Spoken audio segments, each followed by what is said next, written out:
Friends, welcome to Amri Senior Secondary School's online classes. Welcome to SST class. Students, आज हम हमारी सामाजिक शिक्षा के तीसरे खंड इतिहास के दूसरे पाठ जिसका नाम है गुरु नानक देव जी से पहले के पंजाब की सामाजिक अवस्था तथा राजनीतिक अवस्था, जिसमें से हम अपने इस पाठ के पहले भागों में राजनीतिक अवस्था के बारे में पढ़ चुके हैं और समझ चुके हैं। उससे आगे सामाजिक अवस्था में हमने मुसलमानों की सामाजिक अवस्था में अमीरों और सरदारों, उलेमाओं और सैयदों के बारे में पढ़ा।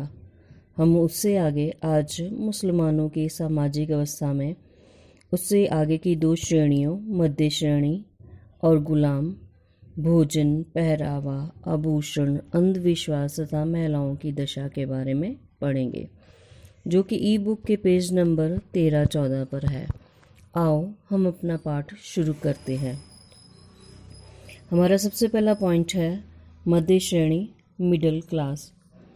इस श्रेणी में सारे सरकारी कर्मचारी, सिपाही, व्यापारी तथा किसान आते थे।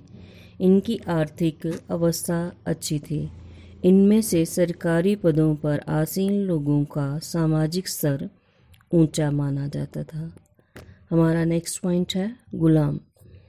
मुस्लिम समाज में सबसे नीचा दर्जा हाथ से काम करने वाले जुलाहे, कुम्हार, मजदूर, गुलामों तथा खुसरों आदि का था। लड़ाई के मैदान में हारे हुए शत्रु के बंदियों को भी गुलाम बनाया जाता था। इन्हें दूसरे देशों से भी लाया जाता था। हिजड़े गुलामों को बेगमों की खिदमत करने के लिए रानीवासों में रखा जाता था। कई गुलाम औरतें अमीरों तथा सरदारों के मन बहलाव का साधन होती थी। इन लोगों को भरपेट खाना मिल जाता था। उनकी सामाजिक अवस्था उनके मालिकों के स्वभाव पर निर्भर करती थी। गुलाम अपनी बहादुरी एवं चतुराई दिखाकर ऊंची पदवी प्राप्त कर सकते थे या गुलामी से छुटकारा पा सकते थे। आइए बच्चों, अब इन पॉइंट्स को हम विस्तार से समझते हैं। हमने पढ़ा कि मध्य श्रेणी में सरकारी कर्मचारी, सिपाही, व्यापारी तथा किसान आते थे। सरकारी कर्मचारी वह लोग होते थे जो राज्य का सारे कार्य देखते थे। सरदारों के बारे में हमने पढ़ा कि वह मुख्यमंत्री की पोजीशन समझी जा सकती है उनकी। और सरकारी कर्मचारी वह लोग होते थे, हम जानते थे, हमने पढ़ा कि सरदार जो थे वो हमेशा लड़ाइयों में व्यस्त रहते थे, इसलिए वे अपने इलाके का कार्य नहीं देख सकते थे। उनके इलाके का कार्य देखने के लिए सरकारी अधिकारी होते थे जो उनके सारे इलाके का हिसाब रखते थे। जैसे आजकल के सभी मंत्रियों के पास अलग अलग विभाग होते हैं, पर राज्य या जिले का सारा काम सरकारी दफ्तरों में बैठे लोग करते हैं। इसी तरह सरकारी कर्मचारी वे लोग होते थे जो सारे दरबार का कार्य देखते थे।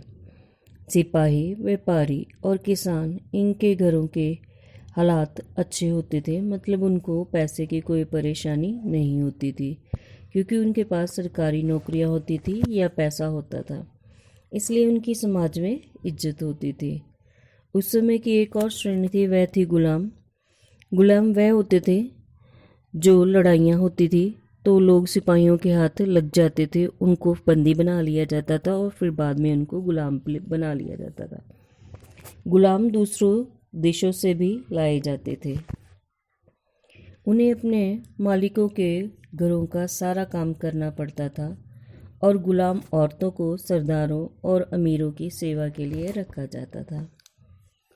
अब उनकी ज़िंदगी कैसी होगी ये उनके मालिकों के स्वभाव पर निर्भर करता था।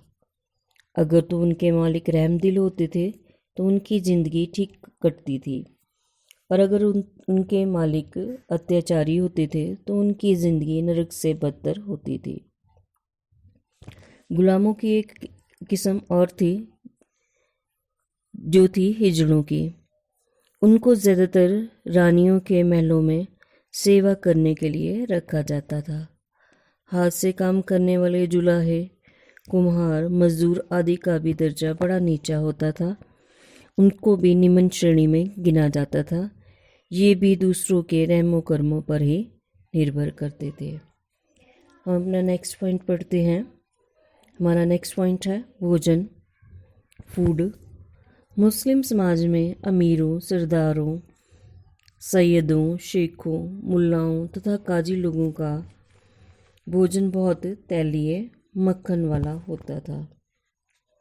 उनके भोजन में मिर्च मसाले का प्रयोग बहुत किया जाता था। पुलाव व कोरमा उनका मनपसंद भोजन था। मीठे पकवानों में हलवा तथा शरबत बहुत प्रचलित थे। उस समय के मुस्लिम समाज में नशीली वस्तुओं का प्रयोग आम बात थी। साधारण मुसलमान मांसाहारी थे। गेहूं की रोटी तथा भुना हुआ मांस उनका नित्य भोजन था। ये भोजन बाजारों में भी मिल जाता था। मुसलमान जो हाथ से काम करने वाले थे, उनमें खाने के साथ लस्सी पीने का भी रिवाज था। हमारा नेक्स्ट पॉइंट है मुसलमानों का पहरावा। उच्च वर्गीय मुसलमानों का पहरावा भड़कीला व बहुमूल्य होता था। उनके कपड़े रेशमी तथा बढ़िया सूत के होते थे। अमीर लोग तुर्रेदार पगड़ी पहनते थे। पगड़ी को चीरा भी कहा जाता था। शाही गुलाम कमरबंद पहनते थे। अपनी जेब में वह रुमाल रखते थे। वह लाल जूता पहनते थे। उनके सिर पर साधारण सी पगड़ी होती थी। धार्मिक वर्ग के लोग सूती कपड़े पहनते थे। वह 7 गज लंबी पगड़ी पहनते थे।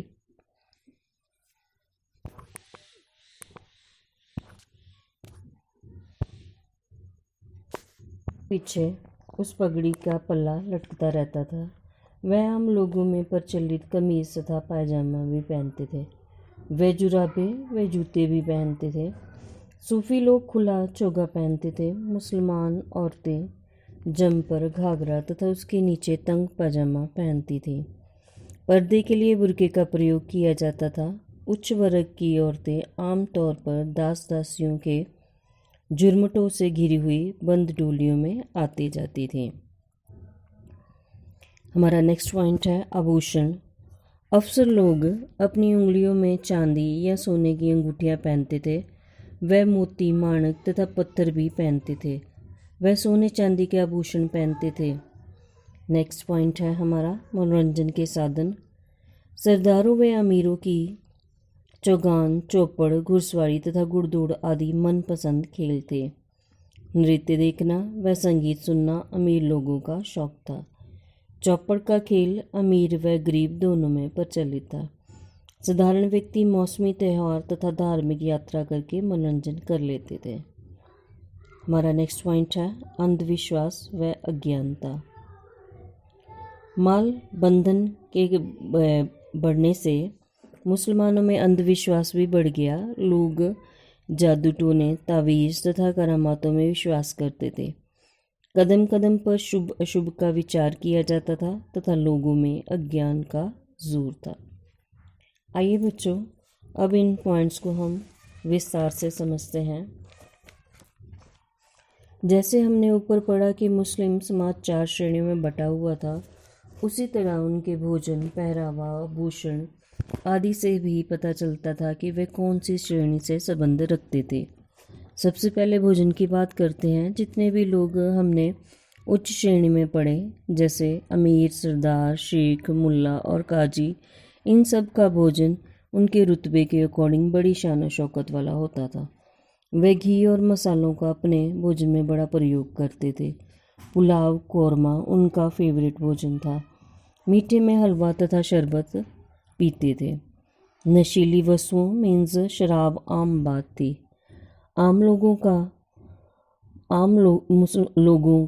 मुसलमानों का भी मांस खाना पसंद करते थे।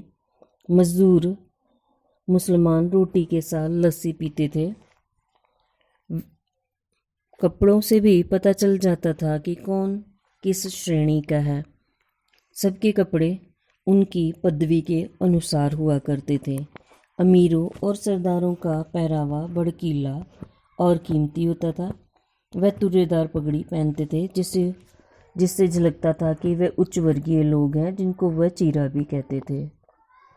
धार्मिक वर्ग के लोग सूती कपड़े और 7 गज लंबी पगड़ी पहनते थे। शाही गुलाम कमरबंद पहनते थे, जेब में रुमाल होता था और वह लाल जूता पहनते थे, जिससे पता चल जाता था कि ये शाही गुलाम हैं। मुसलमान औरतें जम्पर, घाघरा तथा नीचे तंग पैजामा पहनती थी। अमीर लोग सोने और चांदी के आभूषण पहनना पसंद करते थे। मनोरंजन के लिए चौगान, चौपड़, घुड़सवारी और घुड़दौड़, नृत्य देखना और संगीत सुनना ये उनके मन बहलावे के साधन थे। तब के लोग पढ़े लिखे नहीं थे, इस वजह से वह अंधविश्वास में विश्वास करते थे। ये वह जादू टोना, तवीज़ आदि के बारे में के वहमों में फंसे हुए थे। आइए हम अपना आगे का लेसन पढ़ते हैं। आगे है महिलाओं की स्थिति। मुस्लिम समाज में महिलाओं को कोई सम्मान योग्य स्थान प्राप्त नहीं था। अमीरों तथा सरदारों की हवेलियों में स्त्रियों के हरम होते थे। इन साधारण मुसलमान घरों में स्त्रियों के रहने के लिए पर्देदार अलग स्थान बना होता था। उस स्थान को जनान खाना कहा जाता था। इन घरों की स्त्रियां बुर्का पहनकर बाहर निकलती थीं।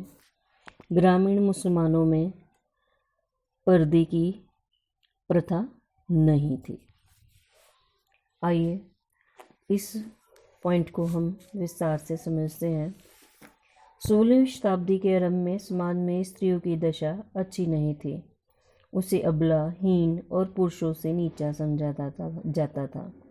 घर में उनकी दशा एक दासी के समान थी। उन्हें सदा पुरुषों के अधीन रहना पड़ता था। वह मन बहलाव का साधन मात्र ही समझी जाती थी। इस प्रकार जन्म से लेकर मृत्यु तक स्त्री को बड़ा ही दयनीय जीवन व्यतीत करना पड़ता था। समाज में अनेकों कुप्रथाएं भी प्रचलित थी जो स्त्री जाति के विकास में मार्ग में बाधा बनी हुई थी। पर्दा प्रथा हिंदू तथा मुसलमान दोनों में ही प्रचलित थी। मुसलमानों में बहुपत्नी प्रथा जोरों से प्रचलित थी। सुल्तान तथा बड़े सरदार अपने मनोरंजन के लिए सैकड़ों स्त्रियां रखते थे। स्त्री की शिक्षा की ओर बहुत कम ध्यान दिया जाता था। केवल कुछ उच्च घराने की स्त्रियां ही अपने घर पर शिक्षा प्राप्त कर सकती थी। शेष स्त्रियां प्राय अनपढ़ ही होती थी।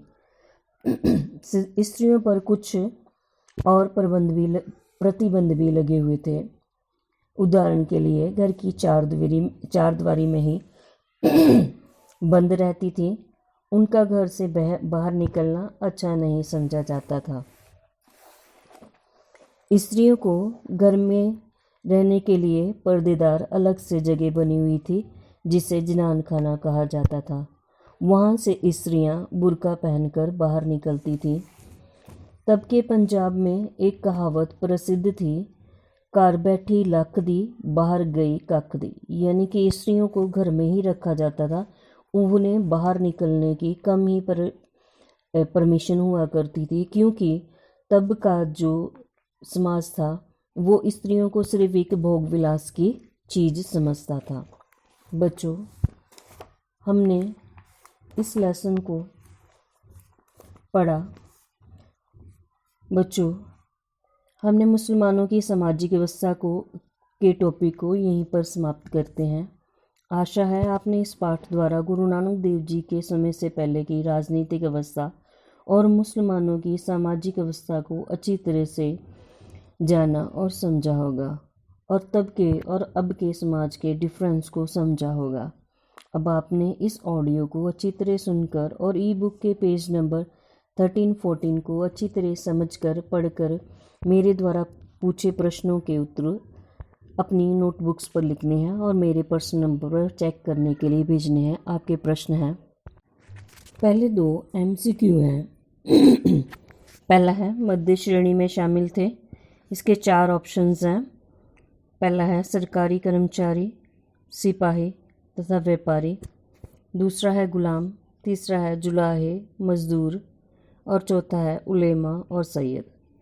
आपको जो ऑप्शन सही लगे उसके आगे आपने टिक करना है। नेक्स्ट है डैश का भोजन बहुत तैलीय होता था। इसके भी 4 ऑप्शंस हैं। जो आपको जिसको जो आंसर आपको सही लगता है उसके आगे आपने टिक कर देना है। नेक्स्ट 2 फिलअप हैं। अक्सर लोग अपनी उंगलियों में डैश तथा डैश की अंगूठियाँ पहनते थे। नेक्स्ट है अमीरों तथा सरदारों की हवेलियों में स्त्रियों के डैश होते थे। नेक्स्ट ट्रू फॉल्स है, लोग जादू टोने तावीज़ तथा करामातों में विश्वास नहीं करते थे।